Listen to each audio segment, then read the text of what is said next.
দেখানোর চেষ্টা করছি যে ঠাকুরগাঁও যে সদর উপজেলা রয়েছে, এই সদর উপজেলায় যদি একটু দেখাতে চাই যে আজকে কিন্তু 21টি স্থানে প্রায় 34টি জন গুরুতর আহত হয়েছেন এবং প্রায় 8 জনের মতো ব্যক্তিকে এখান থেকে রেফার করা হয়েছে। আমরা যেটি একটু দেখাতে চাই যে আসলে ঈদকে সামনে রেখে সাধারণ মানুষ যেটি আমরা দেখছি যে ঈদকে সামনে রেখে আসলে সাধারণ যে মানুষ অর্থাৎ যারা বাইক চালাচ্ছেন তারা কিন্তু বেপরোয়াভাবে চালাচ্ছেন এবং দুর্ঘটনার কিন্তু মূল কারণটি হচ্ছে বাইক, যেটি 21টি স্থানে যে 34টি বাইক এসেছে সবগুলোই কিন্তু উঠতি বয়সে 3 জন 4 জন এবং হেলমেটবিহীন থাকার কারণে আসলে এই ঘটনাটি ঘটেছে। এই মুহূর্তে আমরা রয়েছি ঠাকুরগাঁও যে আধুনিক সদর হাসপাতাল রয়েছে, এই আধুনিক সদর হাসপাতালে যদি এখান থেকে একটু জানাতে চাই যে এখানকার যে বিশেষ করে যে সাধারণ মানুষরা রয়েছেন সব মিলিয়ে যদি আমি জানাই যে এই বেপরোয়া চলাচলের কারণে এবং বিশেষ করে সাধারণ অর্থাৎ যাদের উঠতি বয়স, অর্থাৎ আমরা যেটি বারবার মেসেজ দিয়ে থাকি যে আপনারা 18 বছরের কম বয়সী ছেলে মেয়েদেরকে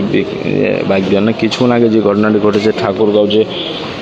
24টি বল রয়েছে, সেই 24টি বলে কিন্তু গুরুতর আহত অর্থাৎ হয়ে কিন্তু 3 জন ঠাকুরগাঁও যে আধুনিক সদর হাসপাতালে যে সার্জারি বিভাগ রয়েছে সার্জারি বিভাগে ভর্তি হয়েছেন 3 জন এবং একজনকে কিন্তু রেফার করা হয়েছে। তিনি গুরুতর আহত হয়েছেন, যার কারণে তাকে রেফার করা হয়েছে। সব মিলে আমি যদি জানাই যে ঠাকুরগাঁ কিন্তু প্রতিনিয়ত এভাবে চলছে যে দুর্ঘটনা বেড়ে চলেছে। তো যদি এটি একটি লক্ষ্য রাখা যায় যে যাতে যারা হেলমেটবিহীন বের হচ্ছেন বাসা থেকে, যারা বাড়ি থেকে বের হচ্ছেন তারা যদি একটু নিজেদেরকে সতর্ক করে বের হন, তাহলে হয়তো বিশেষ করে যে অ্যাক্সিডেন্ট দুর্ঘটনার কবলে অর্থাৎ এদের ভুলের কারণেই আসলে কিন্তু যারা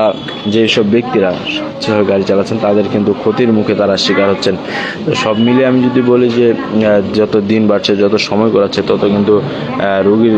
সংখ্যা বাড়ছে। অর্থাৎ আমরা কিন্তু এখন যত অপেক্ষা করছি তত দেখছি এখন রাত প্রায় 11টা, এই 11টা বাজে আমরা এখন আধুনিক যে সদর হাসপাতাল রয়েছে সেই সদর হাসপাতালে দেখানোর চেষ্টা করছি যে রোগীর কিন্তু আনাগোনা রয়েছে এবং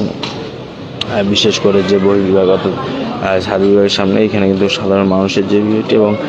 রেফার করা হচ্ছে মানুষদেরকে। সব মিলিয়ে আসলে আপনারা যারা বাইক চালান প্রশাসনের আরও দৃষ্টি কঠোর রাখা প্রয়োজন বলে মনে করছি আমরা।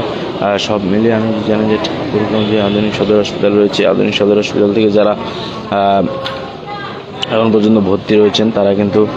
উন্নত চিকিৎসার জন্য ঠাকুরগাঁও যে থেকে রংপুরে অনেকজনকে রেফার করা হয়েছে। তো সব মিলিয়ে আসলে প্রশাসনের আরও একটু সুদৃষ্টি রাখা উচিত এবং কঠোর নিরাপত্তার মাধ্যমে যাতে মানুষ চলতে পারে এমনটি আশা করছেন।